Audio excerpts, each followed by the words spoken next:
Good morning everyone.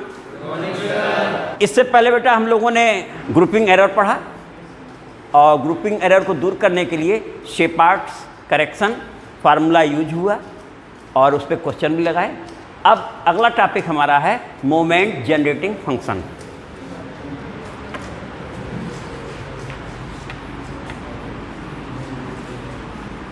Moment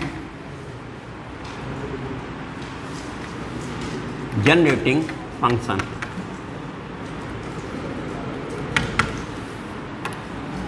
short में MGF भी लिख देते हैं कुछ लोग, है ना।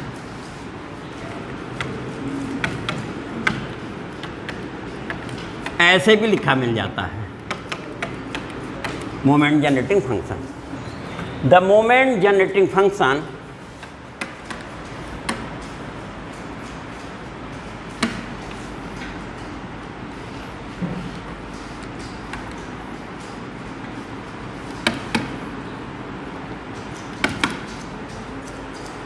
for variable x about x equal to a।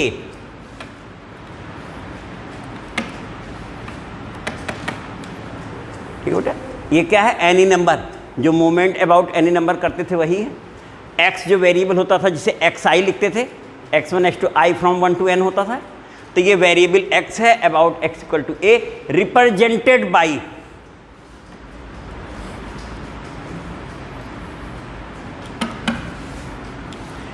m a t।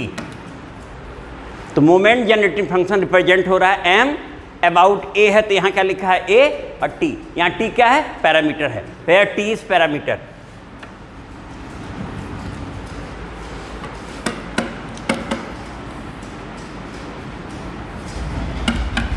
ये हो गया। And defined by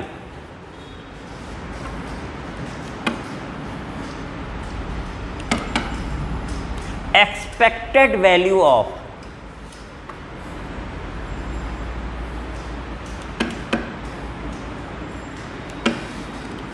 e power t x minus a, that is moment generating function of variable x about a x equal to a equal to sigma pi, sigma pi e power t xi minus a, i from 1 to। तो यहां पर बेटा हम लोग i from 1 to n लिख भी सकते हैं और नहीं भी लिख सकते हैं। तो this is equal to sigma pi e power t xi minus a बेटा। ठीक है, ये भी हो गया। अब यहां तक नोट हो गया होगा सबका। अब इसे हम एक्सपेंड करने, अब इसमें एक शब्द क्या आया है? इससे पहले तुम देखो जब हमने t लिखा था तो है t इज पैरामीटर बताया। a जो लिखा था a क्या है? About x equal to a है। अब शब्द आया, इसके बारे में भी साइड में लिख लिया जाए। वेयर pi, हम इधर लिख देते हैं बेटा।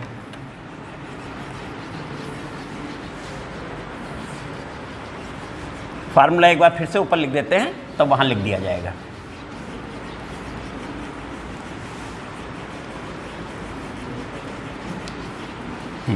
हम लोगों ने लिखा moment generating function of variable x about x equal to a m a t equal to sigma pi e power t x i minus a। ठीक बेटा, where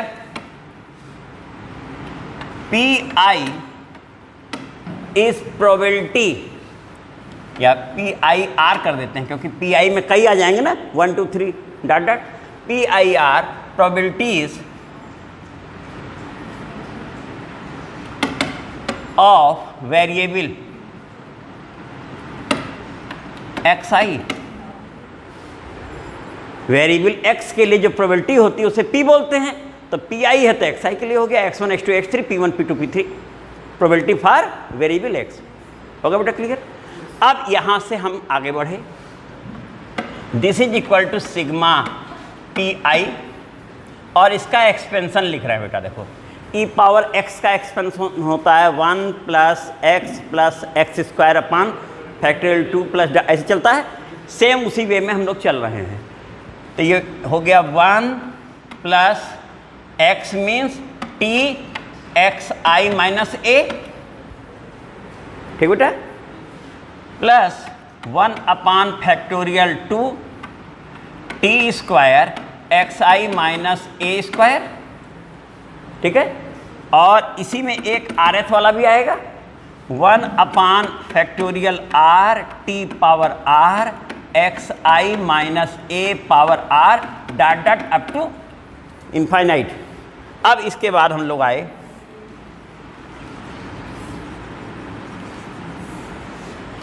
this is equal to sigma P i, ठीक है बेटा, और plus sigma, ये इसमें चूंकि आई शब्द यूज हो रहा वही चाहिए सिग्मा के अंदर, बाकी टी हम बाहर लिख सकते हैं, तो हमने देखो लिख दिया टी बाहर लिख दिया और ये लिख दिया सिग्मा पी आई को थोड़ी देर के लिए हम एफ बोल देते हैं, तो इसे हमने क्या कह दिया एफ आई कह दिया, फ्रीक्वेंसी, ठीक है ना, for item x for variable x, यही तो होता है बेटा ना, तो एफ आई और इसे लिख दिया एक्स आई माइनस ए। बेटा देखो सही है 1, ये तो सिग्मा पी आई लिख दिया और प्लस यहाँ हमने पी को क्या यूज़ कर लिया एफ, अभी साइड में बोल देंगे, बन गए, और फिर प्लस अगला आया sigma F I x I minus A square, लेकिन बाहर और कितना रहेगा बेटा टी स्क्वायर अपॉन फैक्टोरियल 2, क्या बाहर हो गया इतना, और प्लस डॉट डॉट, ये बना T power R upon factorial R sigma F I x I minus A power R और प्लस, बेटा यहाँ तक क्लियर है, देख लो सब लोग। सिंपली ये था हमारा लिखा एक्सपोनेंशियल फंक्शन है, उसका एक्सपेंशन लिख दिया, एक्सपेंशन लेने के बाद ये सिग्मा मिलाते हुए हमने अलग अलग लिख लिया, ठीक है बेटा। और हमने यूज़ क्या किया यहाँ पर पी आई को, यानी पी के प्लेस पे एफ लिख दिया। अब यहाँ साइड पे आ रहा है फिर बेटा जो हमने यूज किया है वो लिखने जा रहा है। हम लोगों ने यूज किया पी के प्लेस पे एफ, एक ये यूज किया है, तो पी आई एफ आई बन गया। अब अगला जो हम यहाँ लिखने जा रहे हैं उसके लिए लिख देंगे सिग्मा पी आई, तुम्हें मालूम है probability sum of probabilities of random variable X I is equal to, तो सिग्मा पी आई 1 होता है और सिग्मा एफ आई अगर बोलें मौन हो जाए तो कैपिटल एन बोलते थे। यहाँ क्योंकि वो प्रोबेबिलिटी डिस्ट्रीब्यूशन है यानी एन की वैल्यू कितनी है 1 है ना, तो यहाँ पर हमने लिख दिया जिसे हम एन कहते थे सिग्मा एफ आई कहते थे, ये कहते थे ना, लेकिन यहाँ पर वो हमारा सिग्मा एफ आई जो है वो सिग्मा पी आई है और इसकी वैल्यू फॉर रैंडम वेरिएबल 1 होती है, यानी कैपिटल एन कितना है हमारा, संदेह नहीं ना बेटा, क्योंकि जब हम बोलेंगे फार्मूला म्यू डैश आर का फार्मूला बोलोगे बेटा कितना होता है mu dash r 1 upon n sigma F I x I minus A power r आ रहा है, 1 अपान एन आगे है लेकिन एन कितना है 1, ठीक है बेटा ना। तो अब तुम देखो यहां से ये हमारा अभी तो बन गया 1 और plus sigma F I x I minus ये पावर 1 है अपान कैपिटल एन जिसे बोलते हैं सिग्मा एफ आई या सिग्मा पी आई बोले वो कितना हो रहा है 1 है। इसका मतलब ये वैल्यू हमारी है म्यू डैश 1, क्यों बेटा सही है। और फिर आगे बढ़े plus T square upon factorial 2 mu dash 2 हो जाएगा, ये हो गया म्यू डैश 2। और ऐसे ही हम लोग आगे बढ़ते गए बीच में एक आर एस वाला मोमेंट भी ले लेते हैं, plus dot dot T power R upon factorial R mu dash R और प्लस डॉट डॉट। ये बेटा हुआ। ये 1 को हम चेंज करके, क्योंकि अब जब ये सब डैश में चल ही रहे हैं तो इनको भी नाम दे दिया जाए। तो तुम्हें मालूम होगा म्यू 0 की वैल्यू भी 1 होती है, जो कि moment 0th moment about mean है। म्यू डैश 0 की भी 1 होती है और न्यू 0 की भी। यहाँ पर सब डैश चल रहे हैं तो क्यों ना इस 1 को हटा के हम यहाँ भी म्यू डैश 0 लिख दें और याद करना आसान हो गया। एक्सपेंशन से ही बन गया। तुम्हें एक्सपेंशन याद है, ये कंडीशन याद है, तुरंत बन जाएगा बेटा। ये हमारा आ गया। तो ये मोमेंट जनरेटिंग फंक्शन हमारा बनाना हो उल्टा तो उल्टे वे में यहाँ से चल के बना देंगे और ये एक्सटेंशन होके आया। तो यहाँ बेटा म्यू डैश आर जो है वो है क्या, इसका कोफिशिएंट है ना। इसमें बेटा जो है एक टी छूट गया है, ये हो गया।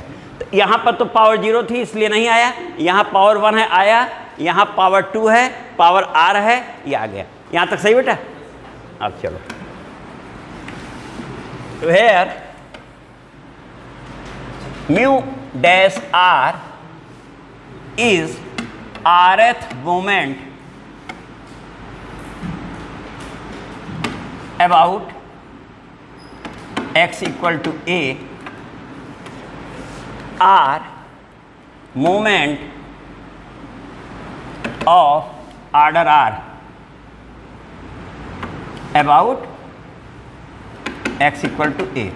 चलो साथ में बेटा इसको और देखो ध्यान से, एक्सपेंशन के अंदर ये है कहाँ मौजूद, किस स्थान पे मौजूद है ये है ना, इसके साथ है। यानी अगर ये इसके साथ है तो इसका कोफिशिएंट कहलाएगा ना। इसका कोफिशिएंट गुणक होता है ना बेटा, इसका कोफिशिएंट, इसका साथी, तो इसका कोफिशिएंट है ना। Hence mu dash R equal to coefficient of T power R upon factorial. ठीक है बेटा। और इसके लिए एक फार्मूला भी है, क्योंकि मोमेंट जनरेटिंग फंक्शन है तो उसके हिसाब से कितना बोला जाएगा वो भी ले लेते हैं। तो इस प्लेस पर आ गए।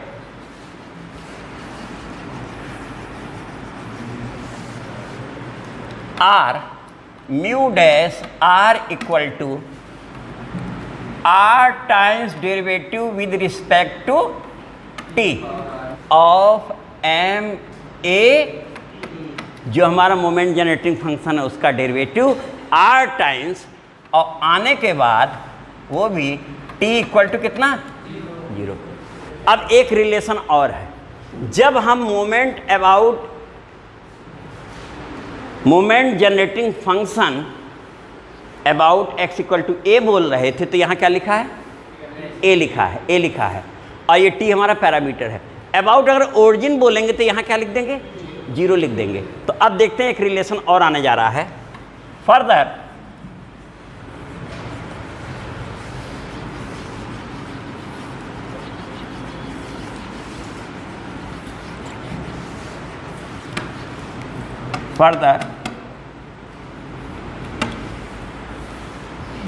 m moment generating function about x equal to a equal to sigma P i e power t x I minus a. बेटा यही था हमारा फार्मूला ना, फार्मूला यही था। और तुम लोगों ने पढ़ रखा है बहुत प्रीवियस क्लास में स्टार्टिंग में कि a की पावर m इंटू ए की पावर n इक्वल टू ए की पावर m प्लस n होता है। उस फार्मूले से हम इसे ब्रेक कर दे रहे हैं तो ये हो गया e power t x i और e power minus a t. I वाला हिस्सा इस सिग्मा के लिए है तो ये तो इससे कोई संबंध रख नहीं रहा है, बाहर कर दें, इसके लिए वो कांस्टेंट ही है। तो अगले स्टेप में हम लोग आगे बेटा इसे लिख दिया e power minus a T sigma P i e power t x I minus 0 हो रहा है नहीं, ये हमारा क्या हो गया बेटा, moment generating function at x equal to, यानी for origin, moment generating function for origin. तो अब ये हो गया बेटा, इसी को हम लिख सकते हैं 10, इस प्लेस पे कर देते हैं 10 moment generating function about x equal to a equal to e power minus 80 times m0t। क्या बेटा, सही है? इसे निकालना है तो e पावर माइनस 80 ये, यानी कि अगर हमें ये मालूम है तो इतना प्रोडक्ट करके भी निकाल सकते हैं, आ जाएगा आराम से। और अब इस पे क्वेश्चन आएंगे, क्वेश्चन अगले लेक्चर में लगाया जाएगा और आगे फिर हम लोगों का टॉपिक उसके बाद आ जाएगा properties of moment generating function, फिर कर्व फिटिंग, इस तरीके से बेटा चलता रहेगा। Thank you.